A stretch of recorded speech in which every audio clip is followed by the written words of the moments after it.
आज के इस वीडियो में हम EAFM के फर्स्ट पेपर बिजनेस इकोनॉमिक्स में स्कोप ऑफ बिजनेस इकोनॉमिक्स के बारे में स्टडी करेंगे। इससे पहले वाले वीडियो में मैंने आपको एक्सप्लेन किया था इकोनॉमिक्स क्या होता है, बिजनेस इकोनॉमिक्स क्या होता है, इसके इम्पोर्टेंस, इसके कैरेक्टरिस्टिक्स के बारे में डिटेल में मैंने आपको समझाया था। तो आज का जो हमारा टॉपिक है वो है स्कोप ऑफ बिजनेस इकोनॉमिक्स। व्यावसायिक अर्थशास्त्र का क्षेत्र क्या होता है। स्कोप की जब हम बात करते हैं तो स्कोप का मतलब क्या है। स्कोप का मतलब ये है कि कौन कौन से एरियाज हैं जिनकी हम स्टडी बिजनेस इकोनॉमिक्स में करेंगे, या हम कह सकते हैं कौन कौन से पहलू है जो इसके कार्य क्षेत्र में आते हैं। बिजनेस इकोनॉमिक्स की अगर हम बात करते हैं तो देखिए इसका स्कोप बहुत ही वास्ट है, हम कह सकते हैं बहुत ही वाइड है, विस्तृत है। क्यों कहते हैं हम इसका स्कोप बहुत वाइड है या वास्ट है? क्योंकि इसके अंदर बहुत सारी थ्योरीज, कॉन्सेप्ट्स, मॉडल्स और मेथड्स को इंक्लूड किया जाता है। थ्योरीज यानी कि बहुत सारे सिद्धांत होते हैं जिनका डिटेल हम इस सिलेबस में पढ़ने वाले हैं। बहुत सारे सिद्धांत, बहुत सारी अवधारणाएं, बहुत सारे मॉडल्स और विधियां, ये सारी चीज़ें इसके अंदर बिजनेस इकोनॉमिक्स में इंक्लूडेड होती हैं। और ये किस चीज़ में हेल्प करती है और किसको हेल्प करती है? तो जो बिज़नेस फर्म्स होती हैं, बड़ी बड़ी जो बिज़नेस फर्म्स होती हैं, उनके मैनेजर्स होते हैं, उन मैनेजर्स को या हम कह सकते हैं प्रबंधकों को ये हेल्प करती है दो चीज़ों में। कौन सी दो चीज़ें हैं जिसमें ये सारी चीज़ें हेल्प करती है बिजनेस फर्म्स के मैनेजर्स को? ये हेल्प करती है डिसीजन मेकिंग में, यानी कि निर्णय लेने में। और दूसरी जो चीज़ है जिसमें ये हेल्प करती है, ये होता है फॉरवर्ड प्लानिंग में, यानी फ्यूचर की प्लानिंग करने में। फॉरवर्ड प्लानिंग हम इसे कह सकते हैं भावी योजना बनाने में। तो इन शॉर्ट हम कह सकते हैं कि जो स्कोप है, क्षेत्र है बिजनेस इकोनॉमिक्स का, बहुत ही वास्ट है, वाइड है, विस्तृत है। और बहुत सारी थ्योरीज़ के बारे में, कॉन्सेप्ट्स के बारे में, मॉडल्स के बारे में, मेथड्स के बारे में इसको स्टडी किया जाता है, या ये सारी चीज़ें इसके अंदर इंक्लूड होती है जो बिजनेस फर्म्स के मैनेजर्स को हेल्प करती है डिसीजन मेकिंग में और फॉरवर्ड प्लानिंग में, यानी कि निर्णय लेने के अंदर और भावी योजना बनाने में।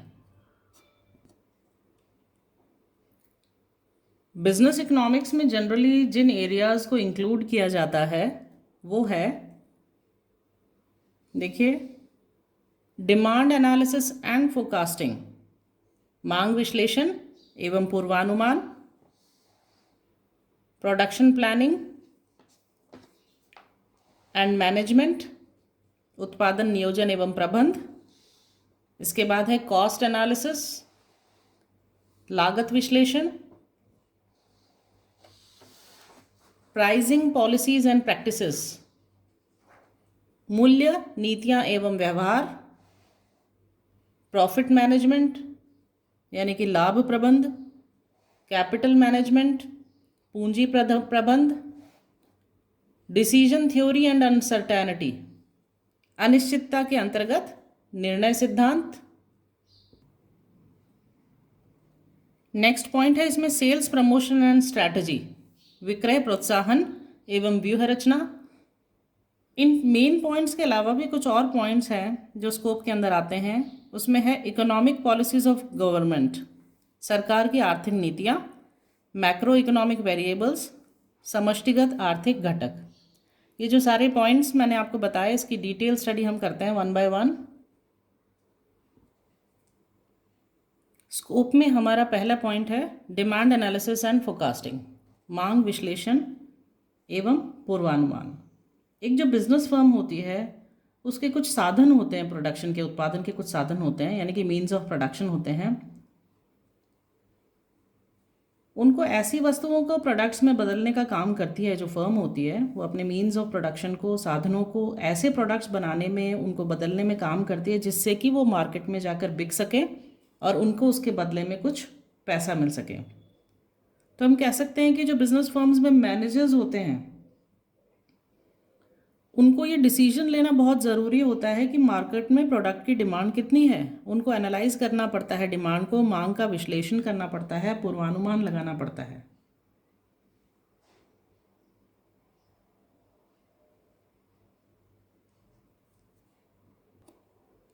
और जो मैनेजर्स के डिसीजन होते हैं वो किस पर डिपेंड करते हैं? वो इस पर डिपेंड करते हैं कि डिमांड के एस्टिमेट क्या है, अनुमान कितना है, फोरकास्ट कितना किया गया है। इस तरह हम कह सकते हैं कि डिमांड एनालिसिस और जो फोरकास्टिंग है, मांग विश्लेषण और पूर्वानुमान, फर्म्स के मैनेजर्स को बहुत हेल्पफुल होता है, हेल्प करता है किस चीज़ में? डिसीजन मेकिंग में और फॉरवर्ड प्लानिंग में। सेकेंड पॉइंट जो आता है स्कोप ऑफ बिजनेस इकोनॉमिक्स में वो है प्रोडक्शन प्लानिंग एंड मैनेजमेंट, उत्पादन नियोजन एवं प्रबंध। हम जानते हैं कि हर फर्म जो मार्केट में है या कोई भी फर्म जो बिजनेस कर रही है वो कुछ ना कुछ प्रोड्यूस ज़रूर करती है, उत्पादन करती है किसी ना किसी प्रोडक्ट का। तो जो भी वो प्रोडक्ट का प्रोडक्शन करती है, यानी कि जो भी वो उत्पादन करती है, उसका नियोजन करना बहुत ज़रूरी होता है, उसे प्लान करना होता है।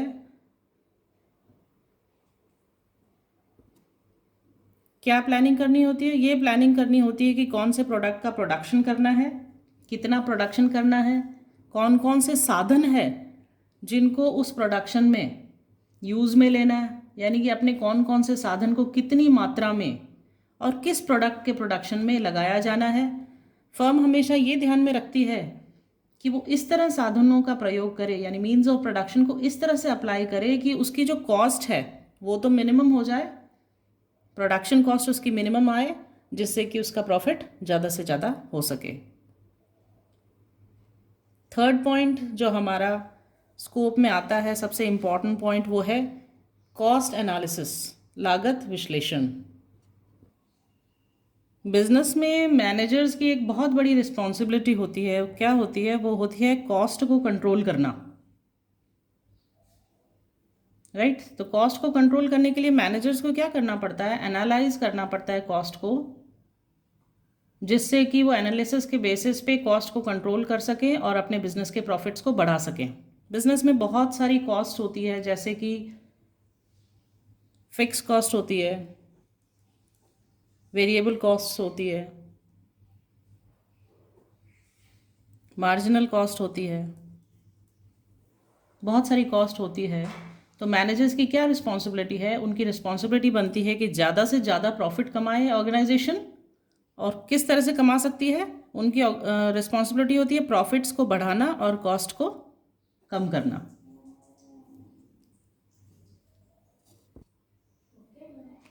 कॉस्ट को कब कम किया जा सकता है? कॉस्ट को तभी कम किया जा सकता है जब जो कॉस्ट को इफ़ेक्ट करने वाले ट्रेंड्स हैं, है ना, कॉस्ट को जो इफ़ेक्ट करने वाले ट्रेंड्स हैं, फैक्टर्स हैं, उनके बारे में पता लगाया जा सके, उनके बारे में रिसर्च की जा सके, खोज की जा सके।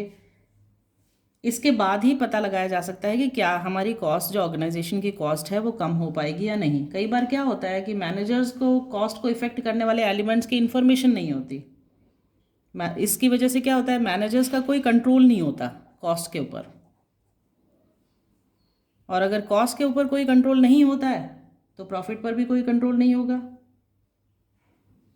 इसलिए जो कॉस्ट एनालिसिस है, लागत विश्लेषण है, ये बहुत ही इम्पॉर्टेंट रोल प्ले करता है बिजनेस इकोनॉमिक्स में। और मैनेजर्स को प्रॉपर तरीके से ये स्टडी करना ज़रूरी होता है कि कौन कौन से फैक्टर्स हैं जो उनकी कॉस्ट को इफ़ेक्ट करेंगे और उनके प्रॉफिट को मैक्सिमाइज करने में हेल्पफुल होंगे।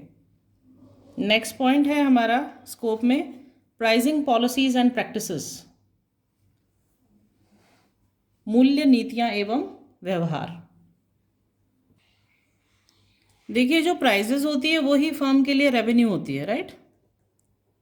वही इनकम का साधन होता है फर्म का, वही उनकी फर्म की रेवेन्यू होती है। तो इसलिए क्या ज़रूरी होता है, जो प्राइस का डिसीजन है वो बहुत ही इम्पॉर्टेंट रोल प्ले करता है, बहुत ही इम्पॉर्टेंट सब्जेक्ट है बिजनेस इकोनॉमिक्स में। और किसी भी फर्म की सक्सेस इस पे डिपेंड करती है कि वो किस तरह से अपने प्रोडक्ट की प्राइसिंग करता है। मार्केट्स के कॉम्पिटिटिव जो प्रोडक्ट्स हैं, उससे रिलेटेड जो प्रोडक्ट्स हैं, उनको स्टडी करके, प्रॉपर स्टडी करके अपने प्रोडक्ट की प्राइस को डिटरमाइन करना। इस प्रकार हम कह सकते हैं कि प्राइस की फोरकास्ट करना, प्राइस के बारे में, मूल्य के बारे में, कीमत के बारे में फोरकास्ट करना बहुत इंपॉर्टेंट पार्ट है बिजनेस इकोनॉमिक्स का। नेक्स्ट पॉइंट है हमारा प्रॉफिट मैनेजमेंट, लाभ प्रबंध।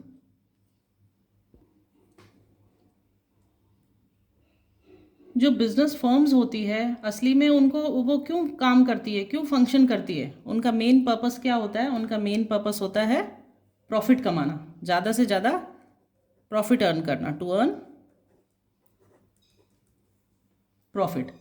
अब लॉन्ग रन में क्या होता है कि दीर्घकाल में जो देखा जाता है कि एक फर्म सक्सेसफुल है या नहीं, ये किस बेसिस पे देखा जाता है? वो इस बेसिस पे देखा जाता है कि वो कितना प्रॉफिट अर्न करती है। अगर वो प्रॉफिट अर्न कर रही है, इसका मतलब वो एक सक्सेसफुल फर्म है, और नहीं अर्न कर रही, इसका मतलब वो सक्सेसफुल फर्म नहीं है। अब देखिए क्या होता है कि बहुत प्रॉफिट किसके ऊपर डिपेंड करता है? प्रॉफिट दो चीज़ों पे डिपेंड करता है, एक तो रेवेन्यू पे, और दूसरा जो चीज़ है वो डिपेंड करती है कॉस्ट पे। क्या क्या कॉस्ट है और क्या रेवेन्यू है, इसके ऊपर एक फर्म का प्रॉफिट स्ट्रक्चर डिपेंड करता है। बहुत सारे फैक्टर्स होते हैं जो इन्फ्लुएंस करते हैं, प्रभावित करते हैं किसको? कॉस्ट को और रेवेन्यू को। कुछ तो फैक्टर्स इंटरनल होते हैं जो फर्म के अंदर के होते हैं, और कुछ फैक्टर्स एक्सटर्नल होते हैं। तो दो तरीके के फैक्टर्स होते हैं, इंटरनल एंड एक्सटर्नल। ये फैक्टर्स इफेक्ट करते हैं कि फर्म की रेवेन्यू कितनी होगी और कॉस्ट कितनी होगी। अगर फर्म को पहले से पता है कि फ्यूचर में क्या क्या ट्रेंड्स हैं या क्या क्या फैक्टर्स हैं जो अफेक्ट करेंगे, तो प्रॉफिट एनालिसिस आसान हो जाता है। फ्यूचर ट्रेंड्स के बारे में अगर वो अनुमान लगा लेती है फर्म, तो उसका प्रॉफिट एनालिसिस, प्रॉफिट सक्सेसफुल हो जाता है। बिजनेस इकोनॉमिक्स अब कैसे हेल्पफुल करता है? बिजनेस इकोनॉमिक्स इन चीज़ों को हेल्पफुल करता है क्योंकि इसके अंदर जो स्टडी की जाती है वो किससे रिलेटेड की जाती है? प्रॉफिट से रिलेटेड, प्रॉफिट मैनेजमेंट से रिलेटेड स्टडी इसमें की जाती है। टेक्निक्स क्या क्या अप्लाई होती है प्रॉफिट प्लानिंग में, मेजरमेंट कैसे किया जाता है, कॉस्ट को कंट्रोल कैसे किया जाता है, वो सारी स्टडी हम बिजनेस इकोनॉमिक्स में करते हैं। इसलिए बिजनेस इकोनॉमिक्स हेल्पफुल होती है प्रॉफिट मैनेजमेंट में, और प्रॉफिट मैनेजमेंट एरिया कवर होता है बिजनेस इकोनॉमिक्स में। नेक्स्ट जो पॉइंट है स्कोप में, वो है हमारा कैपिटल मैनेजमेंट, पूंजी का प्रबंध, पूंजी प्रबंध। देखिए जो बिजनेस फर्म्स होती है उनको टाइम टू टाइम क्या करना होता है? कैपिटल का इन्वेस्टमेंट करना होता है, right? Time to time capital को इन्वेस्ट करते हैं, इसलिए कैपिटल इन्वेस्टमेंट के लिए बहुत सारे क्या है डिसीजंस लिए जाते हैं।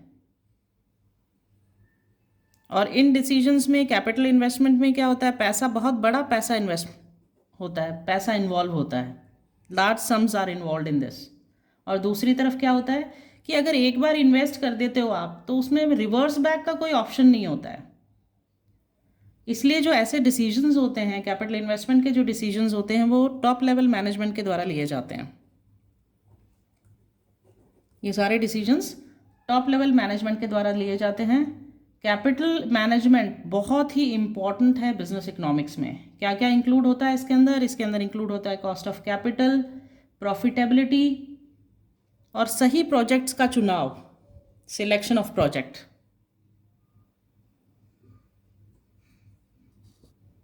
नेक्स्ट पॉइंट है हमारा डिसीजन थ्योरी अंडर अनसर्टेनिटी, अनिश्चितता के अंतर्गत निर्णय सिद्धांत। बिजनेस में जो मैनेजर होता है उसको बहुत सारे डिसीजंस लेने पड़ते हैं, राइट? लेकिन वो डिसीजंस लेता है तो जो मार्केट की कंडीशंस होती है वो कैसी कंडीशंस होती है? अनसर्टेन होती है, अनिश्चित होती है मार्केट की कंडीशंस। अब ये जो अनिश्चितता है, अनसर्टेनिटी है, ये बहुत सारी फील्ड में हो सकती है, मैनी फोल्ड्स में हो सकती है। अनसर्टेनिटी किस में होती है? अनसर्टेनिटी किस रिलेटेड टू डिमांड हो सकती है, मांग से संबंधित, कॉस्ट से संबंधित हो सकती है, लागत से संबंधित, कैपिटल से संबंधित यानी पूंजी से संबंधित अनसर्टेनिटी हो सकती है, अनिश्चितता हो सकती है। और इन अनिश्चितताओं के कारण, अनसर्टेनिटीज के कारण जो डिसीजन मेकिंग का प्रोसेस होता है, जो प्रक्रिया होती है निर्णय लेने की, वो बहुत कठिन हो जाती है। इकोनॉमिक्स में बहुत सारे स्टैटिस्टिकल मेथड्स होते हैं, सांख्यिकी विधियां होती है, बहुत सारे मेथड्स होते हैं, उनको डेवलप किया जाता है जिससे कि डिसीजंस लिया जा सके, निर्णय लिया जा सके इन अनिश्चित वातावरण में, इन अनिश्चित कंडीशंस में। इस तरह बिजनेस इकोनॉमिक्स हेल्प करता है किस चीज़ में? डिसीजन लेने में, अनिश्चितकालीन स्थितियों में, मांग का निर्णय लेने में, लागत का निर्णय लेने में और पूंजी का निर्णय लेने में। अगला जो पॉइंट है इसके अंदर वो है सेल्स प्रमोशन एंड स्ट्रैटेजी, विक्रय प्रोत्साहन एवं व्यूह रचना। सेल्स प्रमोशन एंड स्ट्रैटेजी के पॉइंट को हम इस तरीके से समझ सकते हैं कि एक जो बिजनेस मैनेजर होता है उसको प्रॉपर अटेंशन देनी पड़ती है किस चीज़ के लिए?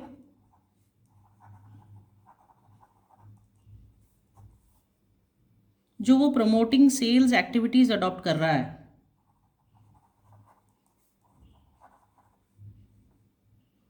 या जो प्रमोटिंग सेल्स स्ट्रैटेजी जो वो अडॉप्ट कर रहा है, उसके ऊपर उसको बहुत क्या करना पड़ता है? अटेंशन देनी पड़ती है।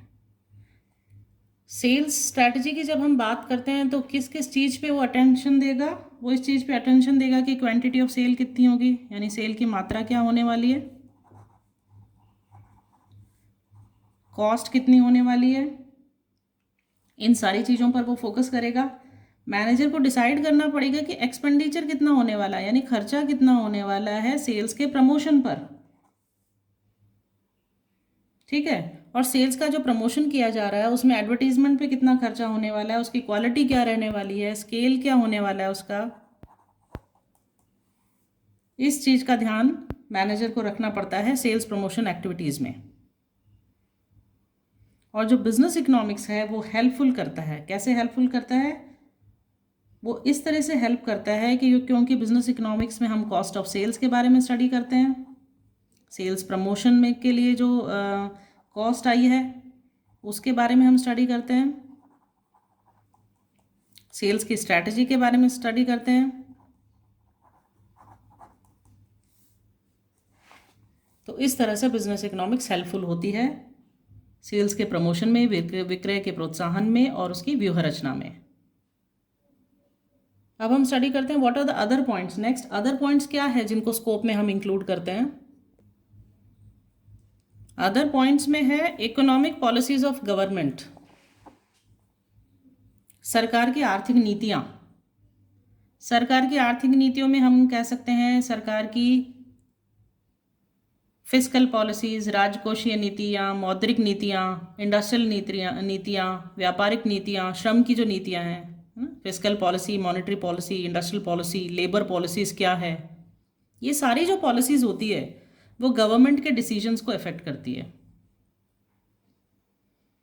और जो बिजनेस इकोनॉमिक्स है उसके अंदर इन सारी पॉलिसीज़ के बारे में स्टडी किया जाता है।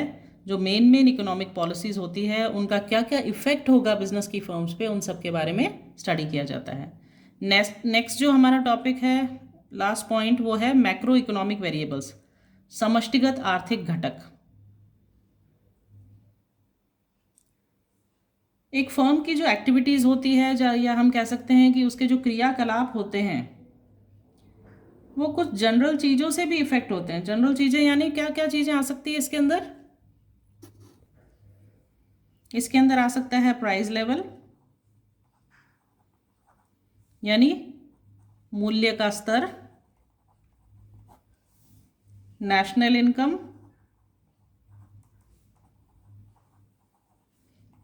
राष्ट्रीय आय, नेशनल कंजम्पशन,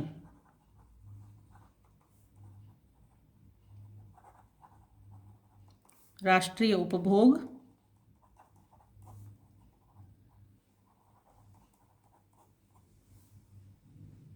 एक्सेट्रा। इस तरह से हम कह सकते हैं कि जो micro economic factor, macro economic factors, जो मैक्रो इकोनॉमिक फैक्टर्स होते हैं, समष्टिगत आर्थिक घटक होते हैं, वो बहुत ही इम्पॉर्टेंट होते हैं। उनकी नॉलेज होना बिजनेस मैनेजर्स को बहुत इम्पॉर्टेंट है, फर्म्स को बहुत इम्पॉर्टेंट है। इस तरह से हमने इस वीडियो में स्टडी किया स्कोप ऑफ बिजनेस इकोनॉमिक्स।